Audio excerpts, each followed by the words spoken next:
네, 지금 월가는 코너로 돌아왔습니다. 항상 이 시간에는 월가 현지를 이번 주에 뜨겁게 달궜던 이슈들 조금 더 자세하게 접근해 보고 있는데요. 오늘도 월가 현지 금융권에서 근무하면서 현재 미국 주식 유튜버로도 활약 중인 이정엽 애널리스트와 연결해 보겠습니다. 안녕하세요. 네, 안녕하세요. 네, 저희가 여러 가지 사정으로 인해서 애널리스트님과는 3주 만에 연결을 하고 있습니다. 많은 팬분들께서 기다리셨던 만큼 오늘도 잘 부탁드리도록 할게요. 네. 네. 일단 이 얘기부터 해보겠습니다. 이제 어제까지 지난 이틀 동안 FOMC 회의가 있었고요. 아무래도 이번에는 인플레이션과 금리 인상 시점에 대한 파월 의장의 입장이 조금은 달라지기는 했습니다. 그러다 보니까 증시가 살짝 논란 반응이긴 한 것 같거든요. 그동안 애널리스트님께서 저희 방송에 출연을 하셔서 이 인플레이션과 금리 인상에 대한 이야기를 많이 하셨던 만큼 이번 회의록 결과에 대해서 어떻게 보고 계신지 궁금한데 정리 먼저 부탁드릴게요. 네, 우선은 이번 FOMC 미팅을 이제 정리한다면 크게 세 가지, 이제 인플레이션, 금리 인상, 그리고 테이퍼링 이렇게 세 가지로 정리를 해 볼 수 있을 것 같고요. 첫 번째로는 이제 인플레이션인데, 그동안은 이제 연준에서는 인플레이션이 일시적일 것이기 때문에 별 걱정을 안 해도 된다라고 이렇게 계속 말을 해왔었잖아요. 그래서 주식시장에서는 약간 그 부분에 대해서 우려스러운 부분이 있었는데, 이번 미팅을 통해서 이제 연준이 그동안 이제 본인들이 예상했던 수치보다 인플레이션이 더 많이 오르고 있고 그 수준이 어느 정도는 당분간 지속이 될 수 있다는 가능성을 인정을 했다는 점에서 그 점이 하나 중요한 점이고요. 다만 여전히 길게 봤을 때는 인플레이션은 이제 연준의 목표치인 2%로 내려올 거라고 이렇게 말했다는 점에서 예전과 동일한 메시지를 전달을 해줬습니다. 그리고 두 번째는 금리 인상의 시기에 관련된 건데 이제 이번 미팅에서 처음으로 이제 구체화된 내용을 발표를 했죠. 그래서 2023년도 말까지 금리 인상을 이제 두 번 정도 할 수 있다는 가능성을 처음으로 시사를 했고요. 이는 이제 이전에 암시했던 시기보다는 한 1년 정도 빨라졌다고 볼 수 있습니다. 그리고 마지막으로 이제 테이퍼링인데 이제 테이퍼링 같은 경우는 당연히 금리 인상보다는 먼저 시작되는 거는 이제 누구나 아는 거였지만 이제 이에 대한 논의가 이제 시작이 되었다고 말을 했고요. 다만 테이퍼링을 시작하게 된다면 주식시장이 이 뉴스를 소화할 수 있는 충분한 시간을 가질 수 있도록 미리 언급을 하겠다라고 말씀을 했습니다. 그래서 이 모든 것들을 정리해서 이게 주식시장에 어떤 의미가 있을까를 생각해 보면 사실 제가 전에도 여러 번 말씀을 드렸지만 주식시장의 가장 큰 리스크는 인플레이션은 계속 올라가는데 연준은 이제 금리 인상을 계속 미루다가 결국 시기를 놓쳐버리는 그게 어떻게 보면 최악의 시나리오였는데 이번 미팅을 통해서 그 최악의 시나리오는 약간 멀어졌다고 볼 수도 있을 것 같고요. 다르게 말하면은 연준이 인플레이션의 위험에 대해서 인지를 했고 이제 금리 인상의 시기를 조금씩 앞당기기 시작했다는 점에서 물론 주식시장은 단기적으로 봤을 때는 떨어질지도 몰라도 이제 길게 봤을 때는 오히려 주식시장에는 긍정적인 변화라고 생각을 합니다. 네, 알겠습니다. FOMC 회의록에 대한 애널리스트님의 분석은 여기까지 간단하게 맞춰보고요. 이제 계속해서 고용시장에 대한 주제로 옮겨가 보도록 하겠습니다.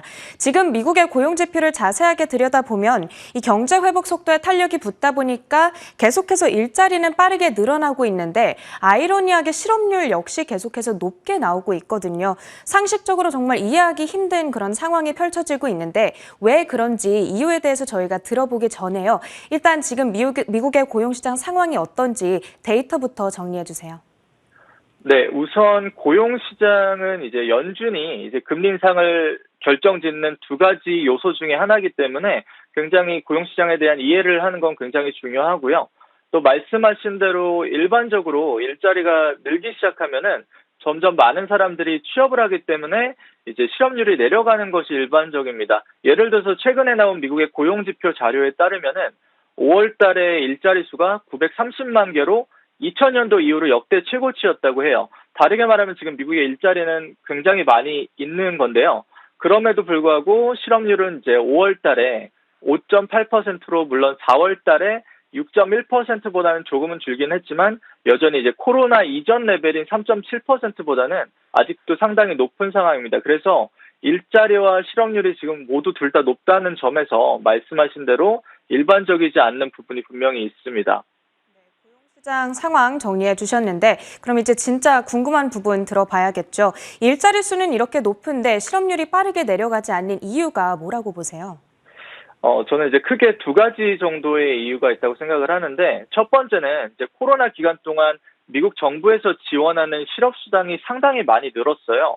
그러다 보니까 이제 실업자 입장에서는 금전적인 부담이 생각보다 덜해진 거죠. 예를 들어서 코로나 실업수당으로 버는 돈이 원래 직장에서 벌던 월급보다 훨씬 더 높은 사람들이 많다고 합니다.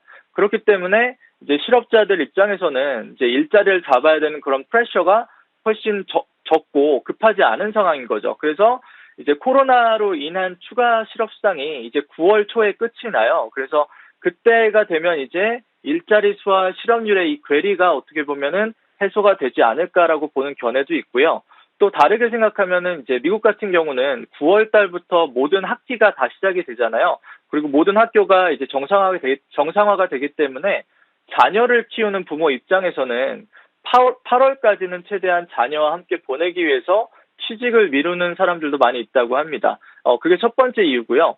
두 번째 이유는 아무래도 이제 미국 같은 경우는 벌써 1년 넘게 재택근무를 하다 보니까 사람들이 집에서 보내는 시간이 전보다 훨씬 많아졌잖아요.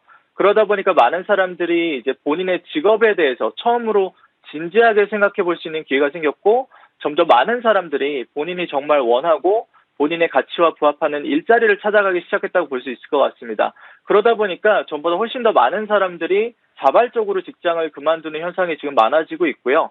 급하게 다음 직장을 구하기보다는 시간을 가지고 본인이 원하는 직장을 알아보는 사람들이 많아지고 있는 모습이고요. 그러다 보니까 일자리 수는 많아지는데 실업률도 그만큼 이제 내려오지 않는 지금 특수한 상황이 이어지고 있습니다.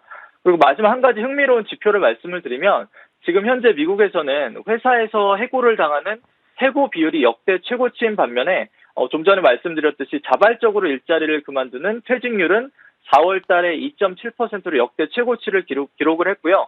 이는 2008년도 경제금융위기와는 완전 반대 모습입니다. 그 당시에는 해고율은 굉장히 높았지만 자발적으로 퇴직을 한 사람은 거의 없었죠. 그래서 정리해서 말씀을 드리면 현재 고용시장이 생각하는 것보다는 그렇게 나쁜 상황은 아닐 수도 있다라고 생각해 볼 수 있을 것 같습니다.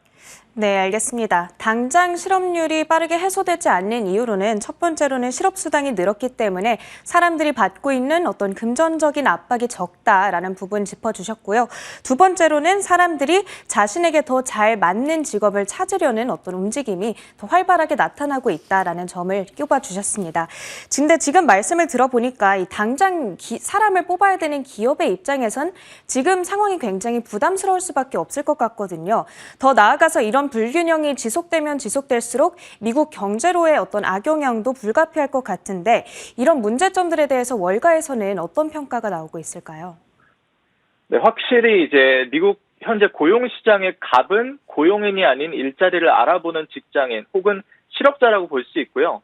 그래서 말씀하신 대로 이런 상황 속에서 사람을 구해야 되는 회사 입장에서는 굉장히 부담스러운 게 사실입니다. 그래서 이제 필요한 인재들을 채용하고 또 떠나지 않게 하기 위해서는 지금 연봉이나 보너스를 많이 올려주거나 계획보다 빠른 승진을 제공함으로써 좀 여러모로 애를 쓰는 모습을 정말 전반적으로 다양한 산업에서 볼 수 있고요.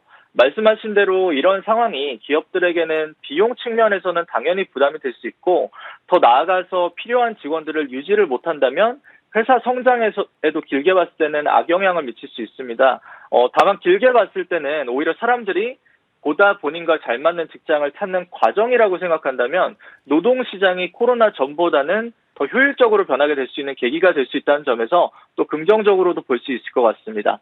네, 지금 당장은 기업들에게 어떤 부담 요인으로 작용할 수 있겠으나 장기적으로 봤을 때에는 노동시장 전반의 효율성을 끌어올려주는 어떤 선순환을 불러일으킬 수도 있겠다라고 말씀해 주셨습니다. 오늘은 저희가 이 시간에 이렇게 FOMC 이사록에 대한 리뷰 해봤고요. 그리고 고용시장 현황에 대한 분석까지 들어봤습니다. 오늘도 지금 월가는 시간 이정엽 애널리스트와 함께했습니다. 오늘 말씀도 고맙습니다. 네, 감사합니다.